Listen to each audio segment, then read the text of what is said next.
A segunda carta de Paulo aos Tessalonicenses. Não muito tempo após Paulo ter escrito a primeira carta aos Tessalonicenses, ele recebeu um relato sobre os cristãos de Tessalônica, e que os problemas que ele havia abordado naquela carta não só continuaram como tinham piorado. As perseguições se intensificaram e os cristãos tessalonicenses estavam confusos e assustados a respeito da volta de Jesus. Então Paulo enviou essa breve carta que foi planejada para 3 sessões e abordava os 3 problemas dessa igreja.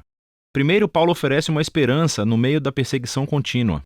Em seguida, ele oferece clareza sobre a chegada do dia do Senhor. E, finalmente, ele apresenta um desafio específico às pessoas ociosas que se recusavam a trabalhar em serviços normais. O fim de cada uma dessas sessões é claramente marcado por uma breve oração final. Paulo começa a carta com uma oração de agradecimento ao amor e à fidelidade contínua dos tessalonicenses e especialmente à sua resistência.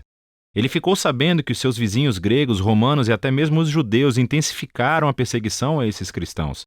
Eles são uma minoria religiosa enfrentando uma opressão violenta e Paulo se preocupa com a possibilidade deles desistirem de Jesus caso a opressão piore.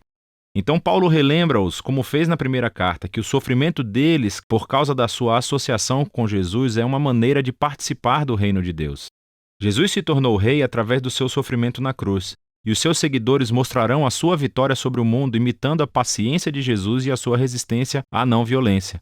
Paulo também relembra-os que isso não durará para sempre, pois quando Jesus retornar, ele trará sua justiça sobre aqueles que os oprimiram e que derramaram o sangue dos inocentes. Especificamente, ele diz que a punição deles é serem banidos da presença do Senhor e da glória de seu poder. Aqui, Paulo não especula sobre o destino dos que negam a Jesus, exceto ao dizer que, ao longo de suas vidas, eles não queriam nada com Jesus e, no final das contas, eles conseguiram o que desejavam, uma distância no relacionamento com seu Criador e Rei. E, para Paulo, essa é uma tragédia final. Optar pela distância de Jesus, que é a fonte de toda vida e amor, é abraçar a própria ruína. Ele conclui esse raciocínio orando para que Deus use o sofrimento para promover uma profunda mudança de caráter dentro deles, para que assim as suas vidas tragam honra ao nome de Jesus. Em seguida, Paulo continua abordando um problema específico relacionado ao retorno de Jesus e ao dia do Senhor.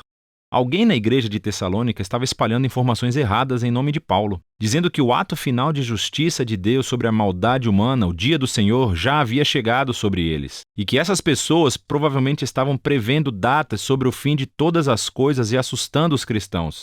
E você pode entender por quê. Devido à intensa perseguição, eles se sentiam vulneráveis quando alguém afirmava que Jesus já havia retornado como um ladrão na noite. Eles pensavam que tinham sido deixados para trás e que talvez ele tivesse abandonado os tessalonicenses em seu sofrimento.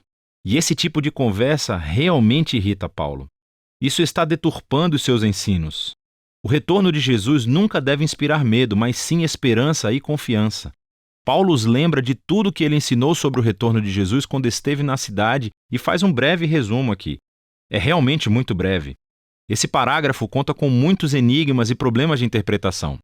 Contudo, o que está claro é que ele cita o famoso tema dos profetas Isaías e Daniel, de que os reinos deste mundo continuarão produzindo governantes que se rebelarão contra Deus, como Nabucodonosor, o rei do norte, fez no passado. Esses líderes exultavam-se à autoridade divina e, para Paulo, esses antigos reis e profecias nos davam imagens. Eles estabeleceram um padrão que ele viu se concretizar nos impérios romanos durante a sua própria vida, com Calígula e Nero, e ele previa que isso fosse se repetir. Essa história culminaria com um governante rebelde fortalecido pelo próprio mal. Alguém que causará o caos e a violência no mundo de Deus, mas não para sempre. Ao retornar, Jesus enfrentará o rebelde e todos os que praticam o mal e libertará o seu povo. Portanto, o argumento de Paulo aqui foca em não alimentar a especulação apocalíptica de futuros leitores, mas sim consolar os tessalonicenses. Ele recorda os ensinos de Jesus em Marcos capítulo 13, que dizem que os eventos antecedentes ao retorno de Jesus serão muito públicos e óbvios. Sendo assim, eles não precisam temer ou se preocupar em serem deixados para trás, mas precisam permanecer fiéis até que Jesus venha salvá-los. Então, na sua oração final, ele pede a Jesus e ao Pai que confortem e fortaleçam os tessalonicenses para que permaneçam fiéis ao caminho de Jesus, o que leva Paulo ao último tópico. É um desafio para os ociosos, o que não significa somente preguiçoso. Isso se refere às pessoas irresponsáveis e que se recusavam a trabalhar e ganhar seu sustento, resultando em vidas pessoais caóticas.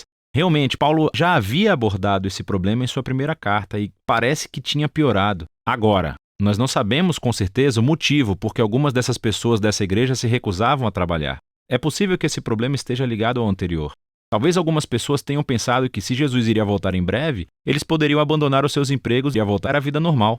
Entretanto, é mais provável que Paulo estivesse abordando um problema relacionado a uma prática da cultura romana denominada patronagem.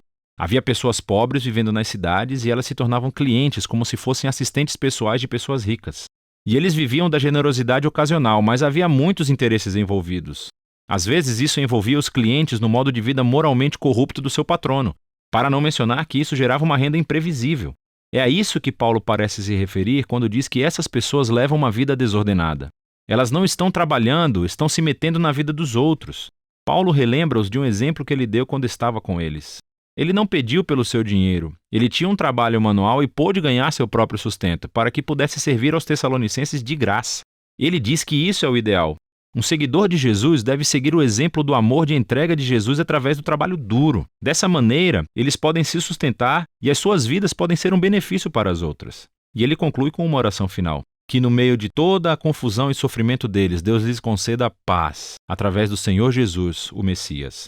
Esta breve carta aos Tessalonicenses nos ajuda a perceber a antiga crença cristã no retorno de Jesus e a esperança na chegada do juízo final. Essas ideias não foram concebidas para criar especulações sobre cronogramas apocalípticos, senão para trazerem esperança.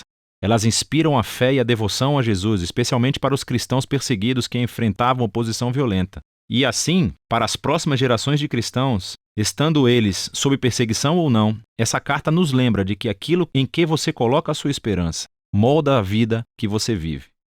E é disso que se trata a segunda carta aos Tessalonicenses.